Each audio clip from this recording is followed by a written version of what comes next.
In this lesson, I'm going to describe Big O notation. You can use Big O notation to study the performance of algorithms.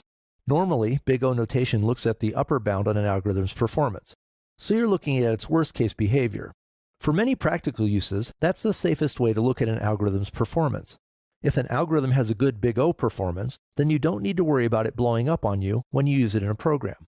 Big O notation also looks at an algorithm's asymptotic behavior. By asymptotic behavior, I mean the algorithm's performance as the size of the problem grows very large. Often people use the value n to represent the size of the problem. So another way to describe asymptotic behavior is to ask yourself, what happens to an algorithm's performance as n grows very large? For example, suppose you want to sort a list of numbers, and you have a couple of different algorithms that you could use. If your list only contains two numbers, so the size n equals 2, then it doesn't matter which algorithm you use. It's hard to imagine any method taking more than a few microseconds on a computer. Now suppose the list contains 10 numbers, so n equals 10. That's still not a very big list, so whatever algorithm you decide to use will be fast enough. Suppose the list contains 100 numbers, or 1,000, or maybe 1,000,000. Now things start to get interesting. It's still not all that hard to sort 1,000,000 numbers on a computer, but now the algorithm you pick might actually make a difference. Some sorting algorithms are much faster than others, so some might sort this list in a few seconds, while others might take a few hours. This is what I mean by asymptotic behavior. Big O notation looks at an algorithm's performance when the problem size becomes large, because that's usually the only time we care too much about the algorithm's performance. So how do you figure out an algorithm's Big O notation?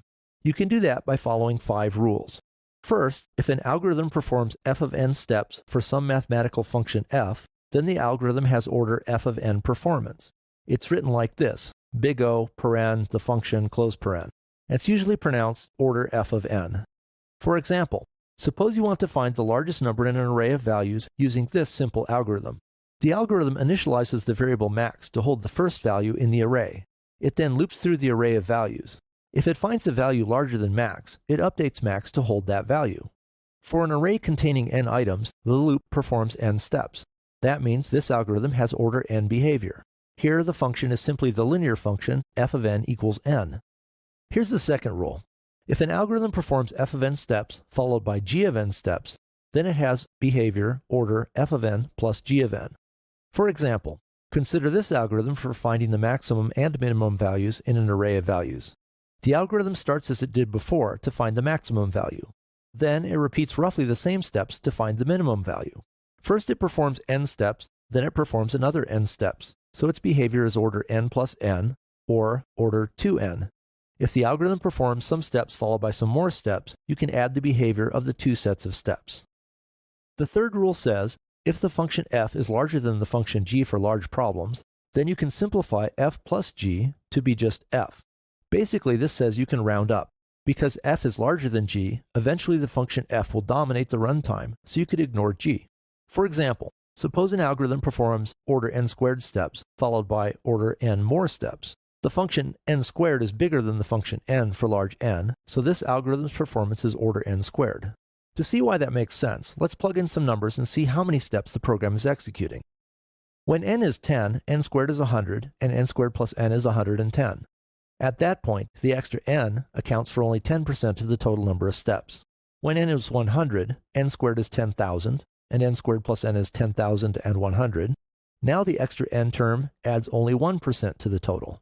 When n is 1,000, n squared is 1,000,000, and n squared plus n is 1,000,001,000. Now the extra n adds only 0.1% to the total. You can probably see where this is going.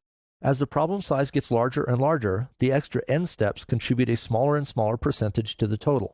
If you were using the algorithm in a program, the amount of time spent on those extra n steps would mean less and less. For example, if n is 100,000 and the program takes an hour to run, then the extra n steps adds only about 1/3 of a second to the total. It's just not worth worrying about.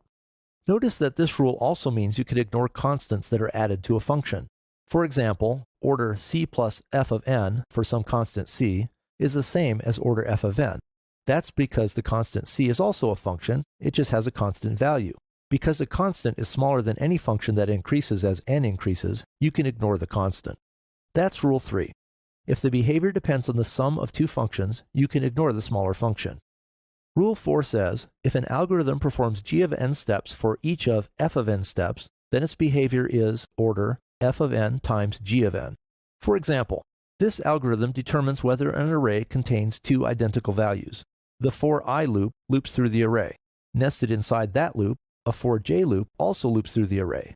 Within the inner loop, the program compares the values at positions I and j.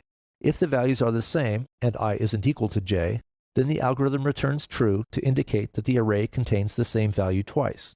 Here, the for I loop runs through the n items in the array. For each of those items, the for j loop also runs through the n items in the array. That means the algorithm's behavior is order n times n, or order n squared. That's how Rule 4 works. If an algorithm performs g of n steps for each of f of n steps, its behavior is order f of n times g of n. The last rule says you can ignore constant multiples. That means order c times f of n is the same as order f of n, and the order f of c times n equals order f of n. This rule is a bit harder to understand. Suppose one algorithm performs order n squared steps, and another algorithm performs order 2 times n squared steps.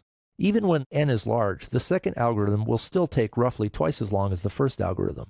In this case, the big O notation doesn't really let you compare those two algorithms. However, it does let you compare them to other algorithms that have different big O notations. For large n, both will be slower than order n algorithms, and both will be faster than order n cubed algorithms. In practice, you may need to experiment to pick between two algorithms that have the same runtime behavior. For example, there are many sorting algorithms that have order n times log n behavior, but some are considerably faster than others. Those are the rules for big N notation. They may seem a bit confusing now, but they should get easier after you use them for a while in later lessons. If you're a graduate computer science student, you need to apply the rules carefully and precisely. For this course, however, you can use the rules in a fairly intuitive way and still get good results.